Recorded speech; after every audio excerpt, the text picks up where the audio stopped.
প্রতিদিনের ন্যায় সংসারের কাজগুলো ঠিক যেভাবে গুছিয়ে থাকি সেভাবেই করতে থাকছিলাম।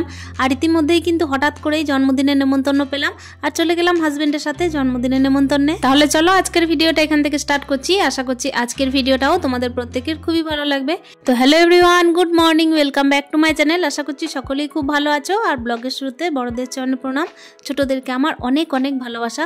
বীরভূম জেলার একটা ছোট্ট শহর থেকে আমি সুধা তোমাদের সাথে আরও একটা দিনের গল্প করতে চলে এসেছি। দেখো, আশা করছি আজকের গল্পগুচ্ছও কিন্তু তোমাদের খুবই ভালো লাগবে। এই যে দেখতেই পাচ্ছ, সকালবেলায় কিন্তু আমি একেবারে রান্নাঘর থেকেই ব্লগটা স্টার্ট করেছি। তবে হ্যাঁ, বিছানা গুটানোটা একটুখানি দেখানো হয়েছিল, যদিও সকাল টাইমে ছেলেকে একটু চাউমিন করে দিয়েছিলাম। তারপরেই কিন্তু দেখো পুজো দিয়ে একেবারে রান্নাঘরে প্রবেশ করেছি। এই যে দেখতেই পাচ্ছ, চাউমিনটা কিন্তু যা ছিল শীতকালীন সবজি বাড়ির মধ্যে, তো সেগুলো দিয়েই করে দিলাম। আর কি বলো তো বন্ধুরা, আজকে রান্না বান্নাটা না একটু তাড়াতাড়ির মধ্যেই করে নেবো। 4 পিস মতো কাতলা মাছ ছিল, তো সেই কাতলা মাছেরই ঝোল করে নিচ্ছি। আসলে কি বলো তো বন্ধুরা, আজকে না হঠাৎ করেই জন্মদিনের নেমন্তন্ন পেয়েছি। এটা কিন্তু গরম গরম মাছের ঝোল করছি। আর সকাল টাইমে কিন্তু ভাত, ডাল, আলু সিদ্ধ এটা করে নিয়েছিলাম। তারপর কি বলো তো, এই যে কচু দিয়ে আমি কিন্তু কাতলা মাছের ঝোলটা করে নেবো, সেই জন্যই একটু গরম গরমই করে নিচ্ছি। ঠান্ডা হয়ে গেলে একেবারেই ভালো লাগবে না, সেই জন্যই। তো চলো, এই যে দেখতেই পাচ্ছ মশলাটা কষিয়ে নিলাম। আর তারপরে কিন্তু প্রেসার কুকারের মধ্যে আমি কচুগুলো সেদ্ধ করে রেখেছিলাম, তো ওটা দিয়ে কিন্তু মাছের ঝোলটা করে নেবো। এদিকে তোমাদের সাথে গল্প করতে করতে মাছের ঝোলটাও কিন্তু অলরেডি হয়ে গেছে। আর তারপরে কিন্তু দেখো, একেবারে কিন্তু পালা থাকে প্রত্যেক দিনের যা রুটিন, তাই ঝাঁটা ধরে নিয়েছি হাতের মধ্যে। আর এদিকে রান্নাঘরও পরিষ্কার করতে হবে, তার সঙ্গে ঝাঁটগুলোও দিয়ে নিতে হবে। তবে কি বলো তো বন্ধুরা, আজকে না বাড়ির এমন কিছু কাজ দেখাবো না, কেন কি আজকে হঠাৎ করে ওই যে জন্মদিনের নেমন্তন্ন পেয়েছি, হাজব্যান্ডের ফোন এসেছিল। যদিও এটা ঘরোয়া একটা জন্মদিন, তবুও কিন্তু দেখো যাবো না করে হঠাৎ করে চলেই গেলাম। যে মুহূর্তে আমি বাড়ির কাজগুলো করছি সেই মুহূর্ত পর্যন্ত কিন্তু একেবারেই ঠিক হয়নি যে জন্মদিনে যাব। ওই যে আজকে নেমন্তন্নটা পেলাম, আর ওই বাড়িতেও কিন্তু হঠাৎ করে জন্মদিনটা হচ্ছে। কোথায় হচ্ছে আর কার হচ্ছে সেটা নিশ্চয়ই ব্লগের মধ্যে তোমরা জানতে পারবে। আর এই যে দেখতেই পাচ্ছ, জিনিসপত্র কিন্তু এইদিক আর ওইদিক ছড়ানো। বাড়িতে বাচ্চা থাকলে যা হয় আর কি, ছেলে কিন্তু একেবারেই কোনো জায়গা ঠিকঠাক করে রাখতে পারে না। সমস্ত জায়গায় কিন্তু আমাকে বারবার পরিষ্কার করতে হয়, আর বারবার নোংরাও হয়। এইভাবেই যে জায়গায় আমি গুছাবো না কেন, সেই জায়গায় কিন্তু অগোছালো আবার নতুন করে হয়ে যাবে। আর দ্বিতীয়বার কিন্তু আমার আবারও পরিশ্রম, দ্বিতীয়বার হোক তৃতীয়বার হোক, যতবার পারা যায় পরিশ্রম করা যায় ততই ভালো আর কি। আর যাদের বাড়িতে বাচ্চা আছে তাদের কথা তো আর বলতেই হবে না, নিশ্চয়ই জানবে কথাটা। আর এদিকে দেখো, তোমাদের সাথে গল্প করতে করতে দুপুরের লাঞ্চটাও সারা হয়ে গেছিলো। আর যে সমস্ত খাবার দাবারগুলো ছিল সেগুলো একেবারে ফ্রিজে ভরে দিলাম, কেন কি আর তো খাওয়া দাওয়ার কোনো ব্যাপার নেই। আর যে সমস্ত আর কি উচ্ছিষ্ট জিনিসপত্রগুলো আছে, বাসনপত্র, তার সঙ্গে হচ্ছে এই যে গ্যাসের জায়গায় রান্নাঘরে যে সমস্ত বাকি বাসনপত্র আছে সেগুলোকেও বের করে দেবো। তারপর একেবারে রান্নাঘরটা পরিষ্কার করে নেবো। প্রত্যেক দিনের আর কি ডেলি রুটিনে যা থাকে তাই আর কি। এখানে ঘড়ির কাঁটায় কিন্তু একেবারে বিকাল 4টে। আর এই টাইমে কিন্তু আমি ছেলেকে পাঠিয়ে দিয়েছি খেলবার জন্য। কি বলতো, ওই যে সন্ধ্যের টাইমে খেলতে যদি যায় তাহলে একটু ঠান্ডা লাগার ব্যাপার আছে, সেজন্য কিন্তু বললাম যে যা খেলার এই টাইমেই খেলে নিতে, কেন কি এই টাইমের পর কিন্তু একেবারে রোদটা দেখাই যাবে না। তাই ও একটুখানি সাইকেল চালিয়ে বেড়াচ্ছে, আর আমি কিন্তু দেখো শান্তি মনে নিজের বাড়ির কাজগুলোকে করছি। বাড়িতে যদি কোনো রকমের পুরুষ মানুষ থাকে বা বাচ্চা ছেলে থাকে তাহলে কিন্তু ঘরের কাজগুলো ঠিকঠাক করে হতেই চায় না। নীরবতা আর হচ্ছে সময়, এই দুটোর সাথে তাল মিলিয়ে কিন্তু প্রত্যেক দিনের ঘরের কাজগুলো খুব ভালোভাবে করে নেওয়া যায়। আর কাজে কিন্তু ভালোভাবে মনও বসে। সেই জন্য দেখো, একা একা কাজ করতে কিন্তু একটু আলাদাই মজা বলতে পারো। নিজের মতো করে আর কি গুছিয়ে করা যায়।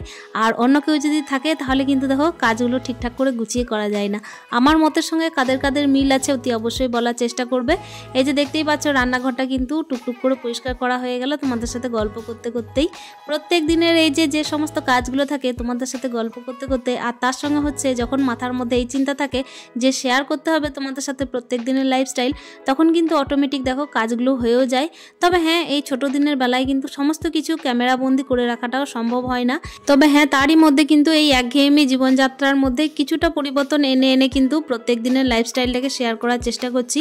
তবে ওই যে একটা হাউসওয়াইফের জীবনে কিন্তু কোনো পরিবর্তন নেই, কাজের কিন্তু একই রকম ধারা চলতেই থাকে। এই ধারাকেই কিন্তু বজায় রাখি, আর এই ধারাকেই কিন্তু ঠিকঠাকভাবে বয়ে নিয়ে যাই। তবু দেখো, প্রত্যেক দিনের এই কাজের মাধ্যমে নিজেকে মোটিভেটও করি। তো চলো, আজকের মোটিভেশনটা কিন্তু অন্যরকমভাবেই, ওই যে যখন হাজব্যান্ড আসে তখন কিন্তু একটা করে ছুতো বের করা। প্রত্যেক দিন কিন্তু একই রকমভাবে লাইফস্টাইলটা কাটে, কিন্তু কি বলতো, আজকে যেহেতু হঠাৎ করে একটা জন্মদিন পেয়েছি, একটা ছোট্টখাটো ঘরোয়া অনুষ্ঠানও কিন্তু একটু বেশি ভালো লাগে যখন দেখি যে চেনা লোকজনগুলো থাকে। আর তার সঙ্গে কি বলতো, ঘরোয়া অনুষ্ঠানে না আমার মনে হয় একটু এনজয়টাও বেশি হয়, কেন কি চেনা পরিচিত লোকদের সাথে কাজকর্ম, গল্পগুজবগুলো, খাওয়া দাওয়াগুলো, সেই সমস্ত আড্ডাগুলো কিন্তু একেবারে অন্যরকম। আর যত বড় বড় অনুষ্ঠান হোক সেগুলোতে কিন্তু খাওয়া দাওয়া নিজের মতো করে নিতে হয়, এনজয়টাও নিজের মতো করে নিতে হয়, কেউ কাউকে যেন ব্যস্ততার মধ্যে চেনেই না। এই সমস্ত কথা তো চলতেই থাকবে। আর এখানে দেখো দুপুরের লাঞ্চ সেরে টুকিটাকি কাজ সেরে কিন্তু একেবারে চলে এসেছি এই যে মলের মধ্যে। আর এখানে কিন্তু একটা জামা কিনবো ভাবলাম, মানে কোনো রকমের মনস্থির করতে পারছিলাম না যে কি দেওয়া যেতে পারে, তো ওই জন্য কিন্তু দেখো একটা জামা কিনতে চলে এসেছি। আর একেবারে সাইজটা বুঝতে পারছিলাম না যে কী রকম জামা তার হতে পারে, মানে ওই যে একবার দেখেছি দুইবার দেখেছি হয়তো, তার বেশি কিন্তু একেবারে দেখিনি। তো কোনো রকমভাবে কিন্তু একটা জামা বড় সাইজেরই কিন্তু একবারে পছন্দ করে নিয়ে চলে গেছিলাম। তবে দুর্ভাগ্যের বিষয় কি জানো তো বন্ধুরা, হাজব্যান্ড কিন্তু একেবারে ক্যামেরা বন্দি করেনি, ওই জন্যই আমি কিন্তু দেখাতেও পারলাম না। তো চলো অলরেডি চলে এসেছি আর তোমাদের সাথে শেয়ার করি আজকে জন্মদিনের পার্টিটা। Happy birthday to you. Happy birthday to you. কি নাম আছে? পুচকি। Happy birthday to পুচকি। এই তো। Happy birthday to you. কি? একদম পাতা। রানী একদম, হ্যাঁ? দেখো নিশ্চয়ই শুনে থাকবে যে হাজব্যান্ডের চিৎকার চেঁচামেচিটা কেক কাটিংয়ের সময় একটু বেশিই ছিল, মানে বাচ্চা ছেলে ওর খুবই পছন্দ, সেই জন্যই কিন্তু চিৎকারটা একটু বেশিই করে ফেলেছে। চলো এদিকে দেখতেই পাচ্ছ সবাই কিন্তু বাচ্চাটাকে কেক খাওয়াচ্ছে, বাচ্চা মানে পুচকিকে কেক খাওয়াচ্ছে। আর এ হচ্ছে আমার কাকা শ্বশুরের নাতনি, তো প্রচণ্ড পরিমাণে কিউট, তোমাদের সাথে শেয়ার করলাম আজকে জন্মদিনের পার্টিটা। আশা করছি তোমাদেরও খুব ভালো লাগছে।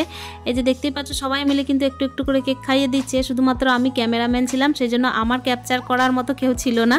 মানে কি বলতো বন্ধুরা, সাধারণত আমি দেখেছি যে কোনো অনুষ্ঠানে না আমি মাত্র বাদ চলে যায় আর সবারটাই আসে, আসলে ক্যামেরা ধরার মতো আমি থাকি, কিন্তু আমাকে ক্যামেরা করে দেওয়ার মতো কেউ থাকে না, সবাই নিজে নিজে এনজয় করতেই ব্যস্ত। তবে প্রত্যেক দিন নিজে নিজে ক্যামেরার সামনে এসে আর ইচ্ছে করে না যে সমস্ত অনুষ্ঠানগুলো হয় সাধারণত সেই সমস্ত অনুষ্ঠানগুলোতে আমি শুধুমাত্র নিজেকেই দেখাই। সেই সমস্ত অনুষ্ঠানগুলোতে অন্যান্য আত্মীয় স্বজন, তারপর হচ্ছে পরিবারের যে সমস্ত মেম্বারগুলো আছে তাদেরকে যদি শেয়ার করতে পারি, তাদেরকে যদি দেখাতে পারি, তাহলে মনে হয় একটুখানি মানে আলাদা রকম হবে। তার সঙ্গে ব্যাপার হচ্ছে আমারও বেশ ভালো লাগবে, তাদেরও হয়তো ভালো লাগতে পারে। তো চলো সেই জন্যই একটু একটু করে ক্যাপচার করা জিনিসগুলোকে। এই যে দেখতেই পাচ্ছ পুচকিরাকে নিয়ে সবাই মিলে কিন্তু কাড়াকাড়ি টানাটানি করতেই আছে। আসলে কি বলতো, আজকে তো ওরই দিন আর 1 বছরের জন্মদিন। আর এখানে দেখতেই পাচ্ছ আমাদের এই যে পুচকুটা এখানে কেক খেতে বসেছে, তার সঙ্গে পায়েস, তো এখানে বসে বসেও খাচ্ছিল। তারপর কিন্তু সবাই মিলে যে খাবার সার্ভ করতে লেগেছে। এমন কেউ ছিল না, মানে ঘরোয়া অনুষ্ঠান, সেই জন্য কিন্তু বাড়ির লোকজনই ছিল, সামান্য কয়েকটা, মানে ওই 4 থেকে 5 জন হয়তো বন্ধু বান্ধবী ছিল, সেগুলোকে নিয়েই কিন্তু আজকের ঘরোয়া একটা ছোট্ট জন্মদিনের পার্টি আয়োজন করা হয়েছে। এক্ষেত্রে বলে রাখি আমার কাকা শ্বশুরের বাড়িতে কিন্তু একেবারে নিরামিষ আইটেম হয়, মানে একেবারেই তারা মাছ মাংস কোনো রকমের আমিষ খাবার দাবার বাড়িতে খান না, সেজন্যই দেখো এখানে কিন্তু যা কিছু রান্না হয়েছে সমস্ত কিছুই কিন্তু নিরামিষের মধ্যেই।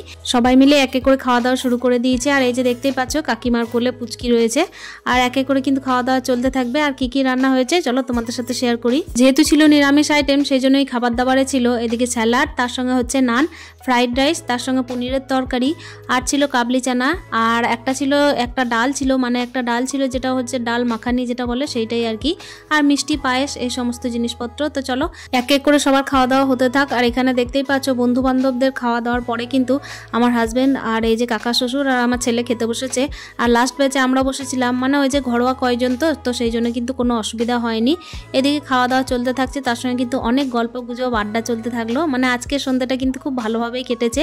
আর তারপর কি বলতো বন্ধুরা, যেহেতু হাজব্যান্ড বাইরে থাকে অনেকদিন পর সেজন্য কিন্তু অনেক দিনের কথা গল্প অনেকের জমে থাকে, তো সেগুলোকে একসাথে ভাগ করে নেওয়া। এখানে দেখতেই পাচ্ছ খাওয়া দাওয়া সবার হতে থাকছে। আর পুচকিকেও কিন্তু একটু একটু করে আমার হাজব্যান্ড খাওয়ানোর চেষ্টা করছিল, মানে ও খাবে না কিন্তু জোর করে দেবে আর কি, এরকম ব্যাপার। আর এখানে আমার ছেলে যেটা সব থেকে বেশি খেয়েছে সেটা হলো চানা, আর তার সঙ্গে হচ্ছে এই যে নান। তো ওই দুটো জিনিস কিন্তু ওর খুবই ফেভারিট, মানে কাবলি চানা আর নান হলে কিন্তু ওর অন্যরকম খাবার লাগবে না, তা না হলে একেবারে ভাত ডালেই পছন্দ, ভাতের সাথে যা কোনো তরকারি থাকবে সেটাই দিয়েই ও পছন্দ করে খাবে। ফ্রাইড রাইসটা খুব একটা পছন্দ করে না। ওদের খাওয়া দাওয়া হয়ে গেলে কিন্তু আমরা খেতে বসবো, আর এদিকে কিন্তু আমরা মোটামুটি পরিবেশন করে দিচ্ছিলাম। আর ওদিকে ছেলেরও খাওয়া দাওয়া কিন্তু একেবারে কমপ্লিট হয়ে গেল, হাজব্যান্ডেরও হয়ে গেল। আর এখানে দেখতেই পাচ্ছ পুচকির মা আমি একসাথেই কিন্তু থালায় নিয়ে বসেছি, মানে আলাদা আলাদা থালা কোনো রকমের শেয়ার করতে দেয়নি আমাকে, বলেছে বৌদি তোমার সাথে কিন্তু একসঙ্গেই খাবো, সেই জন্য দেখো একসাথেই কিন্তু খেতে বসে গেলাম। তো চলো বন্ধুরা আজকের ভিডিওটা আশা করছি তোমাদের ভালো লেগেছে, ভালো লাগলে অতি অবশ্যই তোমাদের মূল্যবান কমেন্টের মাধ্যমে জানানোর চেষ্টা করো। আরও নতুন দিনের নতুন কিছু ভিডিও নিয়ে অতি অবশ্যই তোমাদের কাছে আবারও হাজির হব। আজকের মতো বিদায় নিচ্ছি, ততক্ষণের জন্য তোমরা প্রত্যেকে ভালো থেকো, সুস্থ থেকো, সাবধানে থেকো। ততদিনের জন্য স্টে হ্যাপি হ্যাপি হ্যাপি মন, টাটা।